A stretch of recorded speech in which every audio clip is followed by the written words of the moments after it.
शिक्षक आणि गुरु doctor Bapat, doctor Gwalani, doctor Salve, Yuvraj आणि सर्वात म्हणजे माझा अगदी लहानपणीपासूनचा असलेला मित्र श्री अभय कोयरेकर, ज्याच्या आज तुम्ही खरोखर त्याच्याकडून त्याची कथा ऐकली.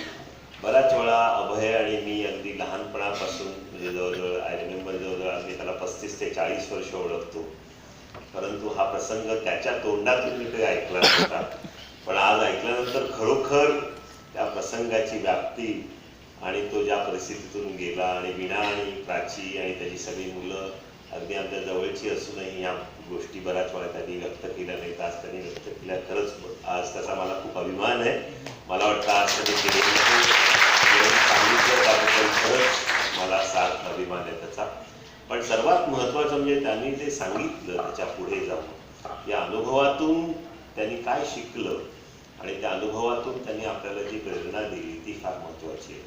बऱ्याच वेळा आपल्या आयुष्यामध्येही आपण अशा अनेक प्रकारचे आपल्यावर प्रसंग येत असतात. त्या प्रसंगामध्ये तुम्ही कुठल्या पद्धतीने त्याला तोंड देता, कुठल्या क्षणी आपलं जे इथिक्स असतं किंवा आपल्या मनातली अंतरप्रेरणा असते ती आपण कशी त्या बदली आपण करतो. म्हणजे त्यांनी शेवटी सांगितलं तसं की मी शेवटी माझा चेहरा ज्यावेळी आरशात बघतो त्यावेळी मला तो मान खाली घालायला लागू नाही पाहिजे.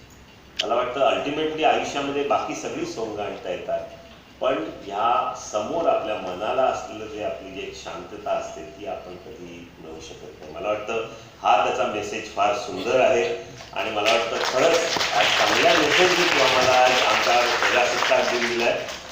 प्रजासत्ताक दिन आजचा 68वा असला आणि 67वा वर्धापन दिन असला तरी मला वाटतं की आपल्या देशामध्ये जे आपलं स्वातंत्र्य आहे ते अबाधित ठेवणं आपल्याला महत्त्वाचं आहे. म्हणून कुठल्याही परतंत्र मला आठवतं आहे 2 महिन्यापूर्वीच मी चायनामध्ये गेलो होतो. तो चायनाचा विषय काढला, चायना जपान वगैरे. चायनामध्ये गेल्यावर माझ्या असं लक्षात आलं की तिथं सुबत्ता आली पण मनाचं स्वातंत्र्य आलं नाही.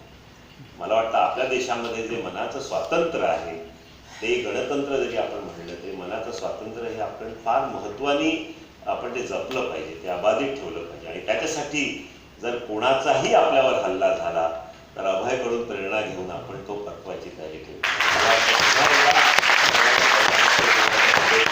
आणि आपण इथे इतक्या संख्येने आल्याबद्दल आणि हा कार्यक्रमाला एक वेगळं आगळं एक हिस्टॉरिक स्वरूप दिल्याबद्दल मी पुन्हा तुमच्या सगळ्यांचा आभारी आहे.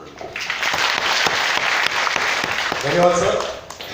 यानंतर आजच्या कार्यक्रमाचे